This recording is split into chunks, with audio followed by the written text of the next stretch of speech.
1882ஆம் ஆண்டு உள்ளாட்சி அமைப்புகளை அறிமுகம் செய்ததன் மூலம் இந்தியர்களுக்கு சுதந்திரத்தின் சுவையை அறிமுகப்படுத்தியவர் ரிப்பன் பிரபு ஆவார். இந்தியாவில் நிர்வாகத்தை தாராளமயமாக்கும் சில நடவடிக்கைகளை ரிப்பன் மேற்கொண்டார்.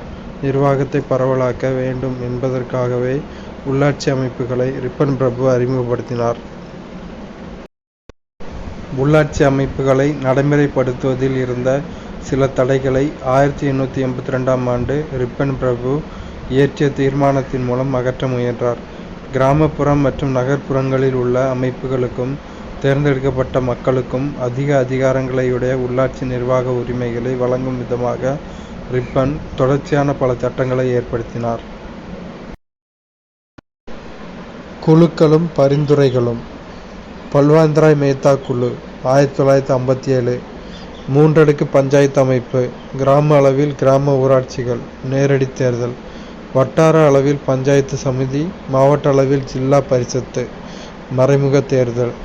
அசோக் மேத்தா குழு 1977 முதல் 1978 வரை. 2 அடுக்கு முறை மற்றும் அரசியல் கட்சிகள் அனைத்து நிலை தேர்தல்களிலும் பங்கு பெற வேண்டும். GVK ராவ் குழு 1985. திட்டக்குழுவால் நியமிக்கப்படுதல். வேரற்ற பொருட்கள். Cross without roots. LM Singhvi குழு 1986. 73 மற்றும் 74வது அரசமைப்பு திருத்தச் சட்டங்கள் 1992. ஊராட்சியின் படிநிலைகள். கிராம ஊராட்சி. பல கிராம ஊராட்சிகள் இணைந்தது ஊராட்சி ஒன்றியம். பல ஊராட்சி ஒன்றியங்கள் இணைந்தது மாவட்ட ஊராட்சி. அதே மாதிரி நகர்ப்புற உள்ளாட்சி, பேரூராட்சி, நகராட்சி, மாநகராட்சி. காந்திஜியின் கிராம சுயராஜ்யம். காந்தியடிகள் கிராமப்புறங்களின் பிரதிநிதிகளை மக்களாக கொண்ட கிராம சுயராஜ்யத்தை விரும்பினார். இந்தியாவின் ஆன்மா கிராமங்களில் வாழ்கிறது என்பதை உணர்ந்தார் காந்தியடிகள். சுதந்திர இந்தியாவில் கிராம குடியரசு எனும் பஞ்சாயத்துகளை கனவு கண்டார்.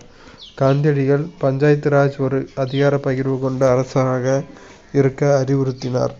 இந்திய அரசியலமைப்பின் அடிப்படையாக திகழும் கிராமங்கள் தங்களின் தேவைகளுக்கு தாங்களே பொறுப்பாவர். எளிமையான சொற்களில் சொல்வதென்றால் காந்தியின் சுயராஜ்ய கிராமம் அடிப்படையில் சுயசார்புடையதாக இருக்க வேண்டும். வாழ்க்கைக்கு தேவையான உணவு, தூய்மையான நீர், சுகாதாரம், வீட்டு வசதி, கல்வி மற்றும் பிற தேவைகளுக்கு என அனைத்து தேவைகளையும் ஏற்கும் அரசாங்கம் மற்றும் சுய பாதுகாப்பு உள்ளிட்ட அனைத்தையும் வழங்க வேண்டும். தமிழ்நாட்டில் 15 மாநகராட்சிகள் உள்ளன. அவை சென்னை, கோவை, மதுரை, திருச்சி, திருநெல்வேலி, சேலம், ஈரோடு, வேலூர், தூத்துக்குடி, திருப்பூர், தஞ்சாவூர், திண்டுக்கல், ஆவடி, ஓசூர் மற்றும் நாகர்கோவில்.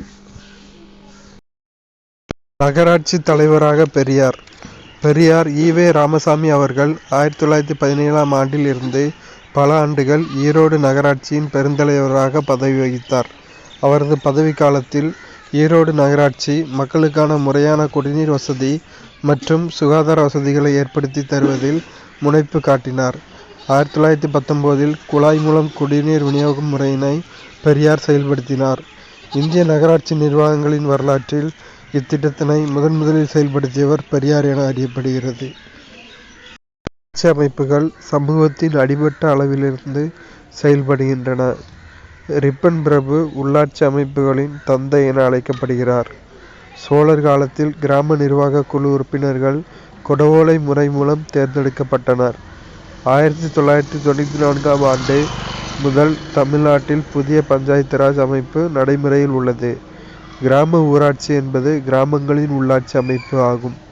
கிராம சபை கூட்டங்கள் ஆண்டுக்கு 4 முறை நடைபெறுகின்றன.